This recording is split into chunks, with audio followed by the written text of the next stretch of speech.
Toba take Singh का तनकीदी जायज़ा। Toba take Singh Manto की यादगार अदबी शाहकार है। यूँ तो तकसीम के मौजू पर बहुत से अफसाने लिखे गए हैं। बहुत से अफसाना निगारों ने इस मौजू को अपने अपने तरीके और अपने अपने अंदाज से पेश किया है, मगर टोबा टेक सिंह मंटो का लिखा गया अफसाना तकसीम के मौजू को एक नया रंग देता है। ये अलामती अफसाना है।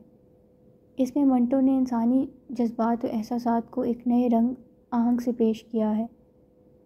इस अफसाने के सारे किरदार पागल दिखाए गए हैं और मकाम भी लाहौर का पागल खाना दिखाया गया है। यूँ मंटो शायद ये कहना चाहते हैं कि तकसीम के वक्त बरे सगीर की हालत भी पागल खाने जैसी थी। उन्होंने पागलों के ज़रिए होशमंदों को आईना दिखाया है। मुसन्निफ़ ने हकीकत निगारी के मयार को बरकरार रखा है और अफसाने के पागल किरदार पागलों ही की तरह बेमकसद बातें और हरकतें करते हैं, लेकिन इनमें बहुत गहरे मायने छुपे हैं। जैसे कि एक पागल गुसल खाने में इतने जोर से पाकिस्तान जिंदाबाद का नारा लगाता है कि फिसल के गिरता है और बेहोश हो जाता है। मंटो कहना चाहते हैं कि तकसीम के वक्त भी लोग जो कुछ कर रहे थे जोश के आलम में कर रहे थे, और इन तमाम कामों का अंजाम हमेशा बुरा होता है जो जोश के आलम में ना किए जाएं। एक पागल का दरख्त पर चढ़ जाना और ये कहना कि वो हिंदुस्तान में रहेगा ना पाकिस्तान में, बल्कि इसी दरख्त पर रहेगा, इस सिमत में वाज़िया इशारा है कि लोग अदम तहफ़्फ़ुज़ का शिकार हो गए थे। जब वो पागल दरख्त से उतरता है कि अपने हिंदू और सिख साथियों से जाकर गले मिलता है और इस ख्याल से रोता है कि वो चंद दिनों में इनको छोड़कर चले जाएंगे। मंटो हमें सोचने पर मजबूर कर देते हैं कि एक पागल जो सोचने समझ की सलाहियत नहीं रखता अपने साथ रहने वालों की जुदाई से दुखी है, तो यही वक्त जब होशमंदों पर आया होगा तो इनके दिलों पर क्या गुजरी होगी। एक हिंदू वकील सियासतदानों को गालियां देता है कि तकसीम के सबब से वो और इसकी महबूबा जुदा हो गए। गोया ये सिर्फ ज़मीन का नहीं बल्कि मोहब्बतों और दिलों का भी बंटवारा था। मोहम्मद अली नामी पागल के वाक़या से मंटो वाज़िया तौर पर कहना चाहते हैं कि तकसीम के वक्त जितना भी खून खराबा हुआ इसके ज़िम्मेदार इस वक्त के सियासी लीडर थे। अफसाने का मरकज़ी किरदार एक सिख पागल है जिसका नाम बसंत सिंह है। ये पिछले 15 साल से इस पागल खाने में है। इसका ताल्लुक़ टोबा टेक सिंह से है। इसे कुछ याद नहीं कि साल, दिन और महीना कौन सा है। बेज़र इंसान है और ज़्यादा बात नहीं करता। कोई कुछ पूछे तो एक बेमानी सा जुमला बोल देता है। ऊपर दी, गुरगुर दी, इंकस दी, बेदहान दी, मून दी दाल, उफ दी लालटेन।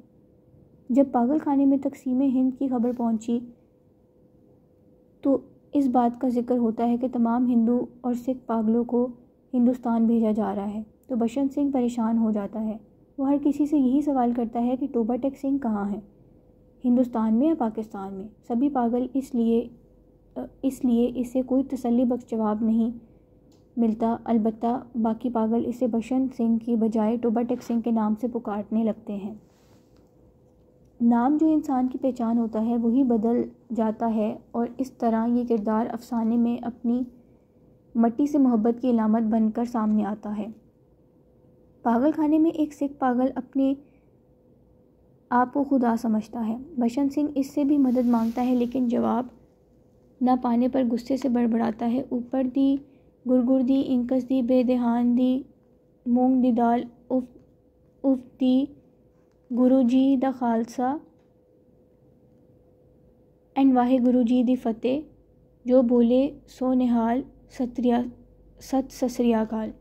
मंटो लिखते हैं कि वो शायद ये कहना चाहता है कि तुम मुसलमानों के खुदा हो, अगर सिखों के खुदा होते तो मेरी मदद ज़रूर करते। मंटो कहना चाहते हैं कि बरे सगीर में मुख्तलिफ मज़ाहिब से ताल्लुक़ रखने वाले लोग सदियों तक इंतहाई प्यार और मोहब्बत से रहने चले आए हैं। सियासतदानों ने अपने मकसद हासिल करने के लिए लोगों में मज़हब के हवाले से नफ़रत पैदा कर दी है। बसंत सिंह के बचपन का दोस्त फजलुद्दीन आता है उसे मिलने के लिए, तो वो उसे भी नहीं पहचानता। वो टोबा टेक सिंह से आया है। बसंत सिंह इससे भी यही सवाल करता है कि टोबा टेक सिंह कहाँ है, मगर इसे जवाब ना मिलता। اور وہ غصے میں آ جاتا۔ بشن سنگھ ہندوستان اور پاکستان دونوں کو گالی دیتا ہے، جن کی وجہ سے یہ اس کا ٹوبہ ٹیک سنگھ کھو گیا ہے۔ افسانے کی آخری سطریں بہت پرمعنی ہیں۔ جب تبادلے کا وقت آتا ہے اور دونوں طرف سے پاگلوں کا واغا بارڈر پر لایا جاتا ہے اور ایک ہنگامہ کھڑا کر دیتے ہیں وہ سب۔ جب تبادلے کا وقت آتا ہے، ادھر جانے والے ادھر اور ادھر جانے والے ادھر ہو جاتے ہیں۔ جب بشن سنگھ کو بارڈر کے پار بھیجا جاتا ہے تو وہ وہاں کے افسر سے بھی یہی سوال کرتا ہے کہ ٹوبہ ٹیک سنگھ کہاں ہے۔ یہ پتہ چلنے پر کہ ٹوبہ ٹیک سنگھ پاکستان میں ہے، وہ بھاگ کر واپس آ جاتا ہے اور زمین کے اس ٹکڑے پر جان دے دیتا ہے جو نہ پاکستان میں ہے نہ ہندوستان میں۔ درمیان میں زمین کے اس ٹکڑے پر، جس کا کوئی نام نہیں تھا، ٹوبہ ٹیک سنگھ پڑا تھا۔ بشن سنگھ، جو اپنی مٹی سے محبت کی علامت ہے، یہاں ان تمام لوگوں کی نمائندگی کرتا ہے جنہیں جبراً اس مٹی سے جدا کر دیا گیا تھا۔ زمین کے بے نام ٹکڑے پر اس کی موت اس سمت میں اشارہ ہے کہ ایسے تمام لوگوں کے دلوں میں موجود اپنی مٹی سے محبت کا جذبہ ہندوستان کے حصے میں آیا، نہ پاکستان کے، اور نئے اور پرانے وطن کے درمیان کہیں کھو گئے، فنا ہو گئے۔